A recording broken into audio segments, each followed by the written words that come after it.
منوعات حسناء، كل سنة وانتوا طيبين. الكبدة الاسكندراني في ناس بتحب تعملها بالدهنة بتاعتها، وفي ناس بتحبها خفيفة زي ما انتوا هتشوفوا كده، زيت ودهن اللي يعجبك.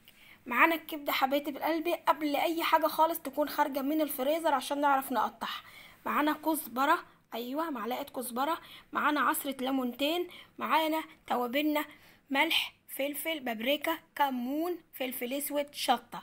معانا الفلفل الاخضر طبعا، ومعانا البصل. هتاكلي كبدة اسكندراني تفحة، ايوه تفحة. منوعات حسناء، كل سنة وانتي طيبة. وما تنسيش وانتي معدية اذكري الله، هتطلع حاجات حلوة كتير. الكبدة الاسكندراني ايوه، ومن بحري وبنحبه. اهل اسكندرية تحياتي لكل الدول العربية. مصر بترحب بكل الدنيا. حبيت اقول لكم اكله اسكندراني.